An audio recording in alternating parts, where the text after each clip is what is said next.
Hey there, and welcome to the Confident Woman Podcast. I'm your host, Rachel Brooks. Join me as I sit down and chat with co-hosts, friends, and carefully curated guests and talk about all the things that empower you to become your best and most confident self. So, let's get started. All right, ladies, welcome back to another episode of the Confident Woman Podcast. Today we have with us Tracy Crossley. Tracy innovates in a crowded marketplace of coaches, counselors, and mentors. She has perfected a method for real change no matter what circumstances are occurring in the life of an individual, personally, or in business. With her background in business, marketing, psychology, ontological coaching, emotional intelligence, and intuitive abilities, Tracy is the game changer for women leaders looking to reinvent how they live and lead from the inside out. She has been known to say she can build the perfect leader for the present and the future. So welcome, Tracy. Thank you. I'm happy to be here. Yes. Oh my goodness. What a beautiful bio. And I was just sharing with Tracy right before we hit record that I had to look up what ontological means. It was one of those words like, ooh, that's a stumper. But after I looked it up, and for those to save the time, it means the proving that God exists. And I thought that was so cool because I hadn't ever heard it phrased that way or even really of that word. So I'm just curious to know more about you and how you got started in all this fabulous work that you do and offer for women. And if you just want to take us back to the story of how it all began. Sure. So I basically was unemployed and I had read a book. And when I read the book, I thought I need to meet the author. And so I met the author and I met her business partner. And what was interesting is they ended up hiring me to do sales and marketing. And I said, okay, I'll do that. And I wasn't getting paid for it. It was like an exchange. And we didn't, decide up front what the exchange was. Long story short, they had coaching training and, ontological coaching. So ontological coaching, actually the meaning that they had for it was mind, body, spirit, and doing a deep dive where, it's all coming together. So I thought, I don't really want to be a coach because I don't know how I'm going to make money, and they were offering this as a free training. And I'm like, I don't know what I'm going to do with this. But anyway, I ended up going through their training and I was a natural coach. And this was back in 2008. So this is, years ago. And I think what my journey was to get clear on myself as I was coaching everybody. Meaning I was trained as a love coach. Okay. So at the time, I only had dysfunctional relationships. So I wasn't really showing love in my own life. And it was really interesting because as time went on, I would attract a certain kind of client and I would learn from the experience and I would learn about myself. I would learn about them. And it really became very clear. I don't know how many years in I was. It was about insecure attachment, and a lot of people suffer from insecure attachment, and insecure attachment has different styles. It comes from a theory about attachment. It's called attachment theory that was established in the late 1960s. And when it was established, it was by Dr. John Bowlby, and he had been watching infants to see what their response was when they were born, like up till 2 years old, to see if it was innate or learned behavior. Like, are we just here to survive? Or, what does a child attach to? And it was carried further, like the Dr. Mary Ainsworth, who was his assistant. She did something in the early 70s called the Strange Experiment.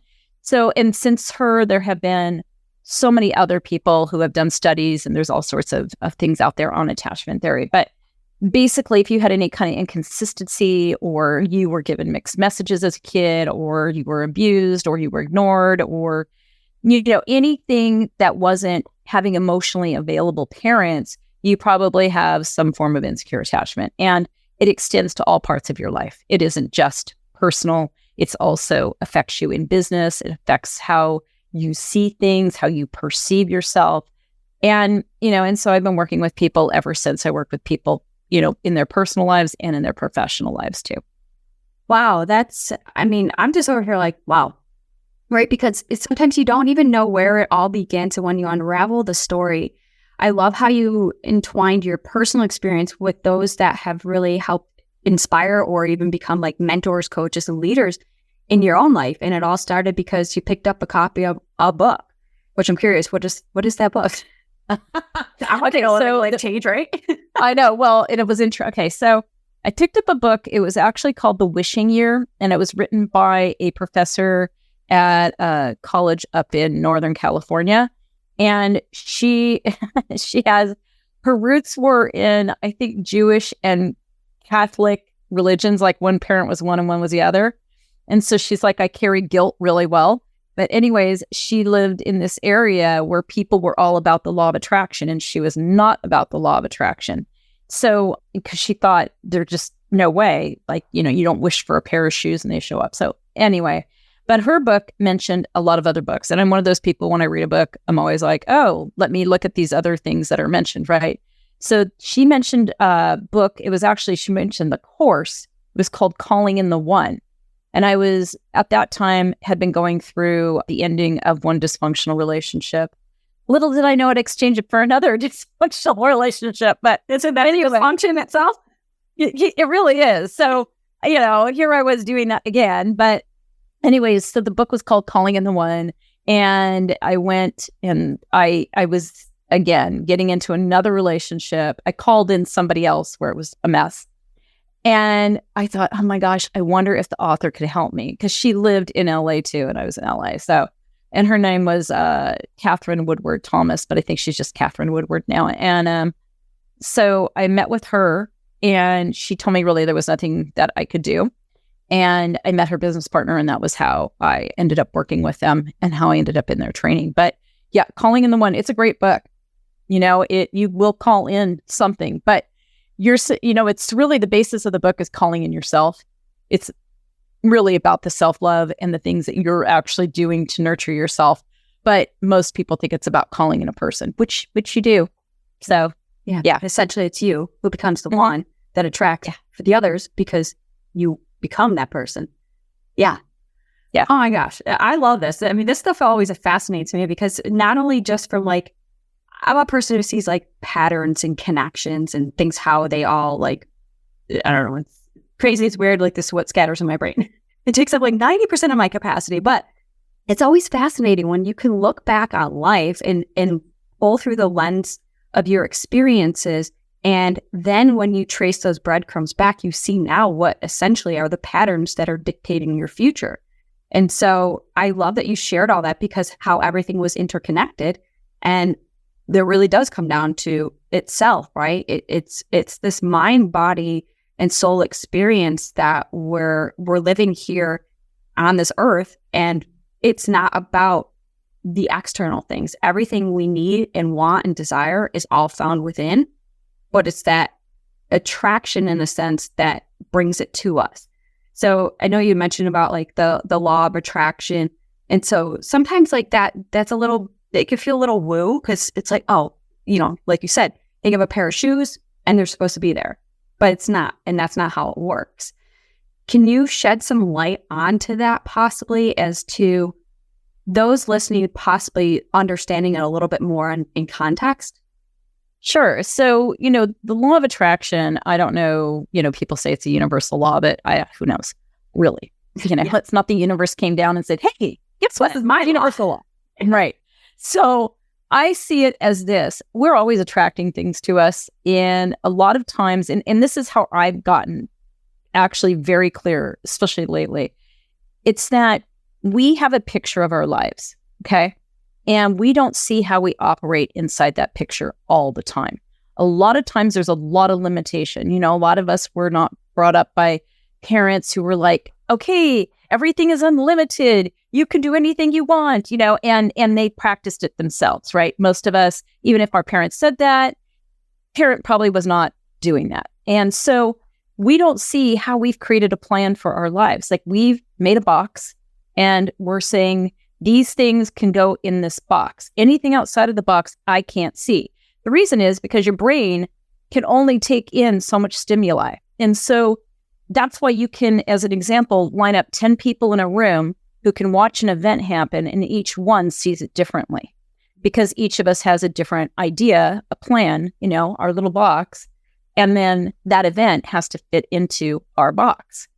And so what happens is, because you're always attracting things to you, you attract people, you attract situations, and it has to do with how you approach life, how you act in life, the things you say, the things you do, what you focus on. When somebody focuses on, let's say, I want to be a successful, banker or something, right? You would focus on the things that would create success. And let's say that you're not able to do it. Then you would have to look at the limitations in your plan, right? Well, you know what?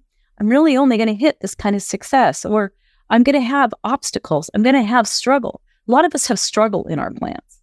We watched our parents struggle. You can watch TV, you can watch a movie, and you see struggle. Like, we see struggle all over the place. So we just assume that's part of the human experience. But it's not, because what it is that we're attached to our idea of how we think things need to be, and we don't even consciously have the awareness most of the time that that's going on. Like, it's just going on in the background, because it's all of our learned beliefs and all of our, ideas, again, about what is possible for us that is always controlling what it is that we actually do. I love that you just explained this. I mean, you really broke it down in a way that I'm a visual learner. And so I'm imagining, as you were using such descriptive words to explain that, like how those things are so real in our everyday lives, because we'll say, okay, these are things I want. This is who I want to become. This is who I have to become to do the things and achieve whatever it is you set your heart out to. But as you said, I mean, we put out this expectation. Here's the want, here's the desire, here's the outcome. But we don't account, as you said, for the struggles, the strikes, the challenges and all that stuff, because we haven't even gotten to that point in this experience of walking this new direction to this thing that we want, that we can't account for those steps of mishaps, misfortunes, whatever it is. So it's almost like that blind side. You can't see it coming until it happens, but also preparing yourself ahead of time for when it does, because it always does, and how to then correct course so that when there's that distance, maybe sometimes our expectation gap is too wide, and that's when a lot of that suffering comes in. Would you say that is somewhat correct, where you might have this high, lofty goal and put on such an expectation, pressure, and demand on yourself, and when you're encountering all the things that are happening, which are normal, it feels like such a big burden and heaviness that sometimes we might give up on those hopes and dreams and whatever that is. But to also set maybe small, monumental goals that keep that short-sighted vision so that the gap in disappointment divide isn't so wide. Does that kind of make it makes, I mean, I understand what you're saying. And, again, it really comes down to having self-awareness about what it is you're doing, because oftentimes we're people of patterns, right? Because we have beliefs and our patterns support the belief. And then we look for evidence that it's true. So oftentimes we're operating in that as we're trying to get to success. Well, it creates a struggle because, if I have things pulling me back, and then part of me is pulling me forward, I'm in a state of struggle in myself. And that's really where the struggle comes from. Because if I have a goal, okay, like I have goals all the time, like this goal, it's a daily goal, or I have yearly goals or what have you. I cannot get attached to the result, and I cannot get attached to how it happens. What that means is, let's say that I go, okay, I have a goal of making $1 million this month. So when I go toward the goal, I'm going to think logically, okay, well, I need to, market to people, right? I need to, have conversations. I need to do these things, right? But if I'm attached to each one of those things working towards my $1 million month, then I'm going to get disappointed. I'm going to have a lot of pressure. I'm going to not probably be my natural self because I am putting so much energy and effort into what I think is going to create it, rather than saying, okay, I'm going to do the things and I'm not attached to which one works. I have no idea. I'm not in charge of that. You know what? universe, God, whatever it is for you, I believe that when you are going in that forward motion and you're not attached, but you know that this is the goal you would like to get to, that you have to do the things without attachment to get there. Because if you get disappointed or you feel, oh my gosh, pressure, that has another impact. If I'm disappointed, well, then I might say, this isn't going to work. Forget it. I'm going to not get my $1 million and then I'm going to stop. Or if I feel, angry, that's going to take me on a different path. If I feel that I'm alone in this, it's going to take me on another path. So we get into these cycles in our head that take us away from actually, getting towards the goal. Instead of being curious, instead of being open, instead of, using your intuition, and your intuition is always giving you ideas. I call it your inner wisdom, or, your God within, or, however you want to put it. It's like that place of ideas, and that creativity. And you don't know where it's going to take you. I mean, like, as you said, who knew picking up a book, right, was going to set a whole path in front of me? You don't know. And what you don't know, right? But you have to be inspired and not feel like you've got to be attached to something happening, because you're going to squeeze the life out of it anyway. You're so right in that. And I'm jotting down some notes here because so many things just came to mind. A few things. One is when you talked about really not giving yourself that permission to attach to the outcome, but instead letting it go and letting it flow. And in that context of just do your part, do what you need to do, and the things that you don't know, the missing pieces, when you're letting go of that expectation, will just somehow, and this is kind of like the universal law, they fill in that gap and you don't realize, but it's like the universe is working for you. It's calling in all that you want. And I think that, from somebody who is very faith-based, this literally, I've expanded my own belief in my faith and into my spirituality as well, because God is the creator of this universe, which is a place that is constantly in alignment and flow. And it's like when you're in that mind, body, soul, the oneness and this now, that's when you get to just be and receive. I don't know how to explain it. Like, I feel like I'm new to this explaining it because I'm literally experiencing it every single day. That has sparked now this curiosity, as you said, and this wonderment. And I feel like almost a kid, like I wake up each day to go play. And that's where I get to have that fun. And in that fun, in that moment, it sparks so much inspiration and creativity. And I found myself just going through these different seasons lately where last year I felt so stifled. The desperation, expectation for an outcome that hadn't yet arrived was crushing and killing that creativity and inspiration, where then it became very reactionary, where it was this constant hustle and feeling like I'm never going to make the headway in the progress of where I want to go, because I was way too attached to the work and to the outcome with a deadline and an expectation that was just unrealistic. And so I share that because of like, we can go through all different seasons. There is no right or wrong, or this is the way it is, but this is how you experience. And so I love that we're sharing just two different experiences of walking through something very similar. But to go back to my point about letting go of the attachment to the beginning of this conversation, how you had learned so much about just attachment theories coming from love and relationships, and I don't even think that there is a difference. It's all interconnected. So how does that love and relationship attachment style from our own experiences play into letting go, and why it's so hard? So when you're a child and, you are attaching, and so if you have insecure attachment, what happens is, again, like with the different parenting styles. So let's say you have parents that don't give you much praise and don't really show you a lot of love. Okay. They put a roof over your head.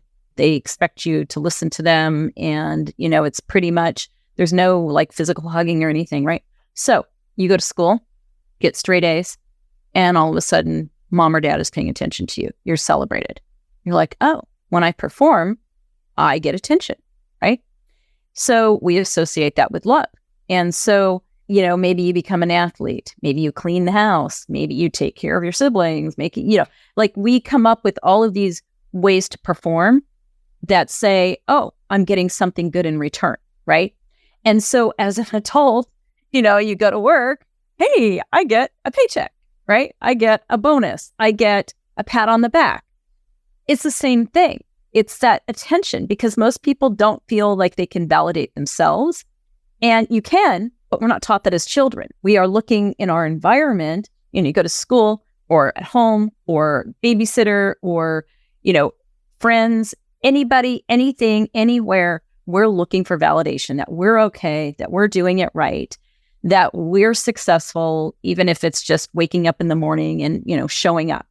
It's really that. And when you get how it plays out in what you choose to do for a living, in how you show up to a job, or your own business, like we don't see how that insecurity can drive us. A lot of people that are, and I put myself in this category, that are highly motivated, where it's extrinsic, where it's about the reward, it's about the validation, right?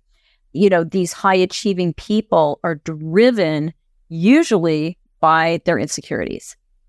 When you have intrinsic motivation, intrinsic is inside of you. Intrinsic is, I do this for the joy. I do this for, my happiness. I do this. Yes, there might be some extrinsic, if I have a business, obviously there's some kind of, I would like to get paid so I can eat aspect to it. But if your days are mainly driven by intrinsic motivation, then you're not coming from that insecure place. You're coming from a secure place inside of you of trust, of faith, of knowing everything is going to be okay.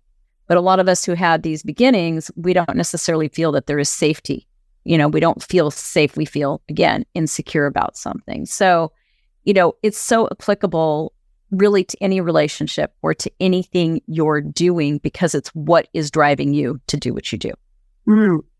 I just jotted down a whole bunch of notes too. I feel like this one, I'm filling up all my little Post-its here that are scattered across my desk. But I love that you brought that up, really the extrinsic and the intrinsic, and how much I can relate to that, because I wrote a book called Chasing Perfection, A Journey to Healing, Fitness, and Self-Love. And so it was the chase of perfection, seeking that extrinsic reward and validation. If I had the perfect body, the perfect life, the perfect business, the perfect home, marriage, friends, all the stuff, right? Externally, if I looked like I had it all together, then it's feeling like I could finally rest. I could find that happiness. I could find that peace within. And it was, how I had this all backwards. And it's like, this is what my book is about, the journey to. And so it was about the healing, working through fitness and movement, and just using that from a healthy perspective, where I can love and nourish and respect this vehicle that is carrying out this journey and this purpose, all while giving myself that love that I craved externally, that I didn't get in a way that pacified my needs, wants, and desires. And what you're sharing is speaking to me so much that I know that even those listening, like, how does this relate into your life? How can you pull some parallels from just these examples that Tracy and I are sharing into your life and find that relatability? Because it's sometimes we don't, like you said, we don't know what we don't know until we do, and then we can do something about it. We can take that action. And so I love that you share about just those two, extrinsic and intrinsic, and how those rewards lead to our attachment style of what our outcome is or is not, and then also how we react or respond to said outcome. So I love this conversation. This is stuff that lights me up, because I love talking about like psychology and emotional intelligence, self-awareness. But, I'm curious to know more about how everything that we have talked about, how you work with your clients and helping them guide through their journey to gain further clarity, to really trust in themselves, build that self-trust, and validate themselves through that intrinsic rewards by letting go of those expectations, by really focusing on the inspiration and creativity. Like, how do you, in a sense, keep that individual going at a pace where they're experiencing it for said length of time, where this now then becomes their new normal? So what we do, I have two sides to my business. I have the side where it's really about personal relationships, and then I have the side where it's about female leaders. And what I have found is a method. In fact, we're looking at how we're going to start presenting this to therapists, psychologists, and so on, so they can use this method in their practice. And it's an emotional somatic method, being able to shift beliefs and change your patterns. And we do it, we have group-based programs, and we also have individual mentoring programs that we do this in. And what we find is there's a lot of layers that sort of block you from who you really are. And who you really are is underneath like all those things, like in your book, and I wrote a book too. And, we have all of these layers of, I'm going to please a person this way. I'm going to, get what I need out here. And so it's really about, well, who is this in here? A lot of times we speak for other people to listen, but we can't guarantee they're listening. And when you speak for other people to listen and you discount yourself, you're forgetting about this person here, you listening. You're forgetting that you matter. Most of us get our value from what we think we get from other people, but it's really about what you give to yourself. And so we teach that also, like how to break these patterns, how to be vulnerable, and how to actually stop blaming other people and take self-responsibility, because that is really the most empowering thing you could ever do, because that means that, I had a choice. I didn't know I had a choice, but I made a choice. So now I can make a different choice. And, we go back in time. We don't spend a ton of time in childhood, but we like to get to what was it that established your anxiety about that situation? What was it that established, this idea that you have to work so hard to get something from somebody? Where did these things come from?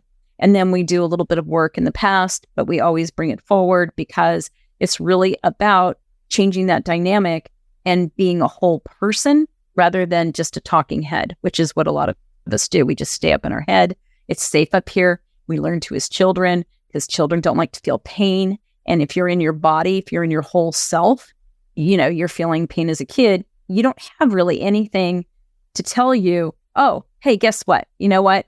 It's okay. You're going to be okay. Feel those feelings. And, we don't learn that. So it's really about moving yourself out of that and into who you really are and operating from there. And it may change what you do, all across the board.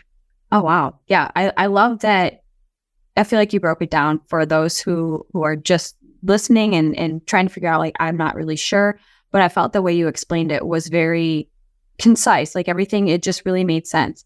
And I think as we go through this experience of life, I mean, obviously we're gaining the insight, the wisdom, the fortitude, the resilience, all the things that really now become character building and strength and skills and just assets for your tool belt. So when these situations arise time and time again, we're more quick and adapt to the situation where we can, the resiliency, we shortcut that by, experience. And I love that you're sharing this. And so your method is unique in that sense, where it's taking that individual through their own journey to that, I guess, in a sense, like awakening of self-awareness, to take that deeper dive into understanding oneself and building that relationship, that self-relationship.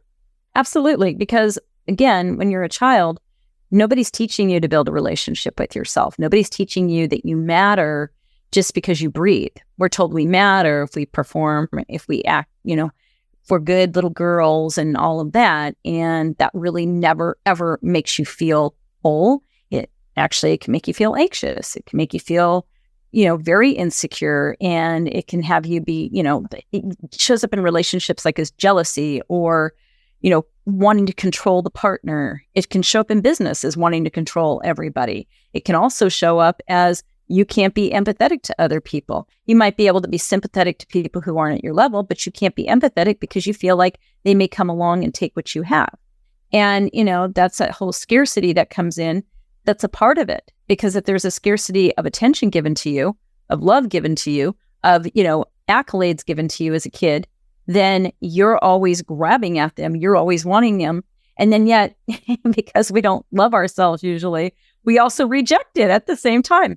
oh, you said something nice to me. Now either I have to perform to, keep performing so you don't feel, like you made a mistake giving me a compliment, or I have to figure out some way to get rid of it because it's uncomfortable.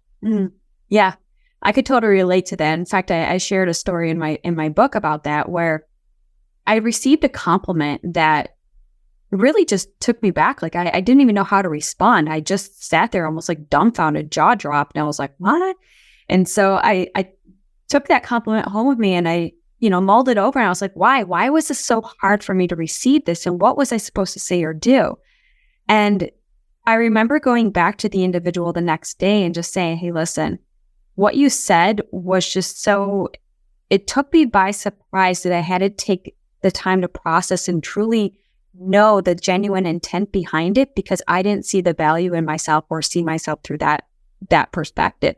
And I just wanted to thank you for shining a light on that, because you only see yourself through your own lens. You don't see yourself the way other people do. And so I think that goes a long way, because those compliments aren't just there to like throw in your support bucket and validation bucket, but they're also there for when moments of insecurity and self-doubt, you can go back and sort through that. Again, those become your little gold stars that you can pin on your wall.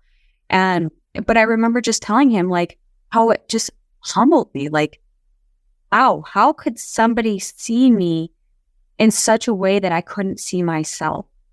And then that just led to more self-exploration, because obviously I needed to take a deeper dive into that, because we are our own worst critic. We are negative. We know ourselves in and out, but we don't give ourselves that love and compassion and empathy and seeing people through the lens of somebody who hasn't experienced all of what you've experienced, because sometimes that experience is like a big tangled ball of mess that feels very misunderstood. Oh, yeah. I could really relate to that. Yeah. Yeah. I just love this conversation. But I'm curious to know, how our listeners can learn more about you, more about your work. And then additionally, if you have any tips or advice or just, additional support tools that they can utilize to empower them to, become their best and most confident selves. Sure. So you can go to my website, tracycrossley.com. And I have all of my programs there. We actually today, so by the time this airs, I'm sure it will be fine. But today we are actually trying to upload, like, basically we remodeled the site. And so it's just taking days on end to get that over there. So by the time this is up, anyways, so we have different programs listed there. All of my social media links are there. Like everything about me is there. I have podcasts. I have 2 of them. I have one that's called Freedom from Attachment. I've had it since 2015. And so there's like over 700 episodes. And it's really about anything attachment related, like anything, because I've had so many years to do it. And then I also have one called Earned Wisdom for Accomplished Female Leaders. And that is a newer one where I'm talking about this in terms of, attachment and other things that have to do with female leaders. And plus I'm interviewing a ton of female leaders on that show. And so it's pretty interesting to hear their perspective on themselves and their experiences. And then of course, being a female leader and what that means right now, especially in the United States. And then, as far as information that I can leave with you, well, 2 things. I also have, I forgot the download. It's called Stop Your Inner Dictator. It is on my website. So it is basically how you can handle that inner critic. Anyways, so I would say really, you have to give yourself a break. And I think that's really hard to do, because I think we're our own worst taskmaster. And, by doing that, it is to start to say things and do things that matter to you, and do it in baby steps, because a lot of times we're afraid of upsetting the apple cart. We've trained people how to treat us. We train people what to expect from us. And it's untraining them. And you may have to say, you know what, I realize I've been doing this, whatever this happens to be, and it doesn't really work for me. And I need to find a better way so that I'm happy, because it's not making me happy. My own actions aren't making me happy, and I need to do something about that. Usually the people in your life can understand that. And if they can't, then that's their problem. Not to be jerky about it, but really, it's their problem because you can't do anything about it. When are you going to be, a robot? You cannot do that to yourself if you ever want to live a life that's fulfilled. So that is the first step. And again, baby step, take a baby step. Maybe it's, I don't feel like doing something that I've been doing that I really don't want to do, and I'm not going to do it today. Yeah. Giving yourself that permission to just be and just accept that, and not always feeling like you have to be on the do, because like you said, we're our own taskmasters. Like, I think we just get ingrained in that idea that we need to be producing and performing nonstop because we're built for, a machine. And it's, I'm just, that was me. I'm following my own advice. Sometimes you got to take your own advice, but then sometimes you forget it. So it's like, sometimes life just kind of hits you upside the head and like, hey, slow down. And I can attest to that advice as well. Slow down, give yourself that permission to just slow down. It's going to be very hard because it feels like that anxiety, that angst that says, no, we got to go. We got to do, we got to pick yourself up. We can't sit around. But how much your mind and body and soul just absolutely need that to almost just realign. Like they haven't even caught up in the conversation for a while because they're all over the place. But this has just been an incredible conversation. So I truly want to thank you for being our guest today. And of course, everything will be included in the show notes below. So if you want to just give our listeners one last piece of advice or just anything you want to say that we feel like we haven't touched upon, I'm at it. The one thing I would say really quickly, because it kind of adds on to what you were saying, we hear these things, like you're hearing this and you're like, oh my God, yes. It's really difficult to keep doing it. It's great to hear it, but to take the steps is a very difficult thing because we fight change. We fight it as much as we want it. And you have to remember to be kind to yourself and not beat yourself up if you hear it and you're like, oh my God, yes. And then after a day, it falls off. It's to remember until you're really ready to commit to making change, you're not really ready to commit to making change and to be okay with that. Right. Yes. Couldn't agree more.